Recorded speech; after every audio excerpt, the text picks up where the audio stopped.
Question में हमें दिया गया है कि a particle having initial velocity u moves with a constant acceleration a for time t। तो बोला गया find the displacement of the particle in last 1 second. ठीक है, although there is already a formula for this particular problem, लेकिन फिर भी मैं यहाँ पे डिराइव करके दिखाऊंगा क्योंकि क्वेश्चन में हमें बोला गया है कि लास्ट 1 सेकेंड में हमें डिस्प्लेसमेंट फाइंड करना है। ठीक है, तो उतना कॉम्प्लेक्स प्रॉब्लम है नहीं है।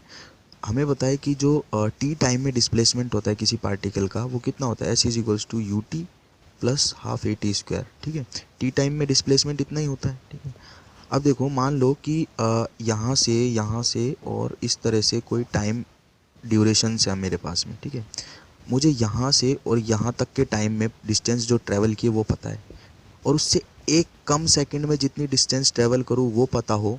ठीक है, तो लास्ट सेकंड में जो डिस्टेंस करी वो पता चल सकती है। टोटल डिस्टेंस में डिस्प्लेसमेंट में से ये वाला डिस्प्लेसमेंट अगर माइनस कर दूंगा तो पता चल जाएगी। ठीक है, तो यही मैं यहाँ पे करने वाला हूँ।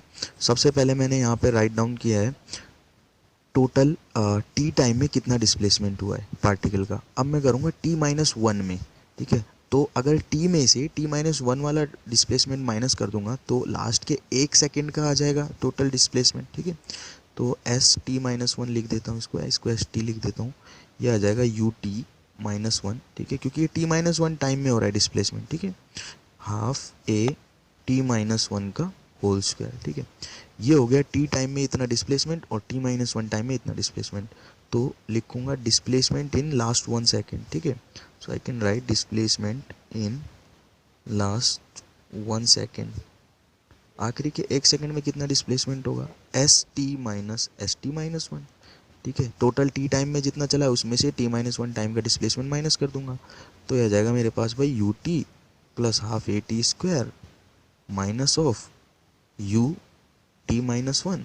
ठीक है, इसको ब्रैकेट में बंद कर लेते हैं, प्लस हाफ ए t-1 का होल स्क्वायर। ठीक है, ओके आगे बढ़ते हैं। तो it will become you t plus half a t square minus, देखो माइनस यू को टी से मल्टीप्लाई करेंगे तो यू टी आ जाएगा, और माइनस यू को -1 से मल्टीप्लाई करेंगे तो प्लस यू।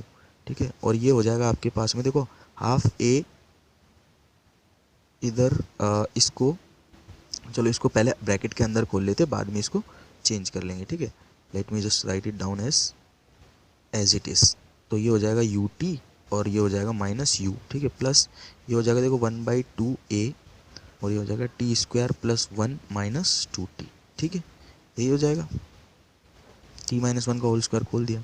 अब इसको मल्टीप्लाई कर लेते हैं। ठीक है, तो ये आपके पास बन जाएगा you t plus half a t square minus, देखो ये यू टी हो गया और ये प्लस यू हो गया और ये माइनस, और ये देखो इसको मल्टीप्लाई करेंगे माइनस हो जाएगा, -1 को मल्टीप्लाई करेंगे a/2 से -a/2, और टी स्क्वायर से करेंगे तो हाफ ए टी स्क्वायर। ठीक है, और ये हो जाएगा -a/2 और ये हो जाएगा प्लस ए टी।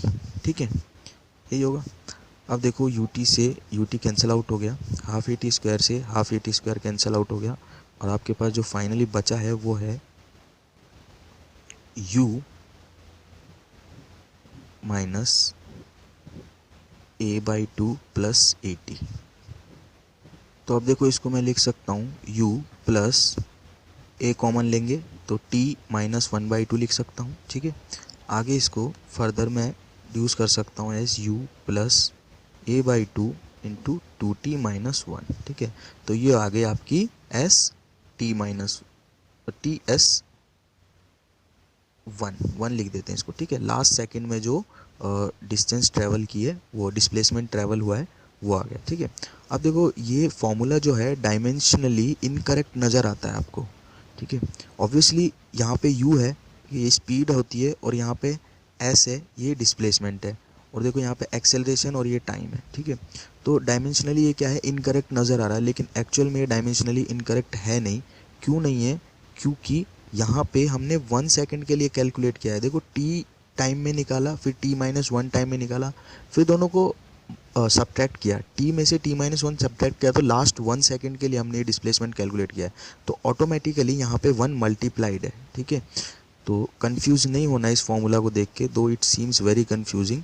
अब हमें इस फॉर्मूला में वैल्यूज पुट करनी है जो क्वेश्चन में दी गई है। इवेल्युएट इट फॉर 5 यू की वैल्यू है, ए की वैल्यू है 2 और टी की वैल्यू है 10, ठीक है। तो 5, 2 और 10 के लिए हमें इस फॉर्मूला में डिस्प्लेसमेंट एवेल्यूएट करना है।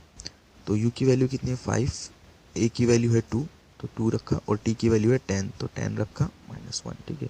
सो ये आपके पास आ जाएगा 5 प्लस ये 1 हो जाएगा, और अंदर आ जाएगा 20 - 1 यानी कि 19, ठीक है। तो ये आ गया 24 मीटर।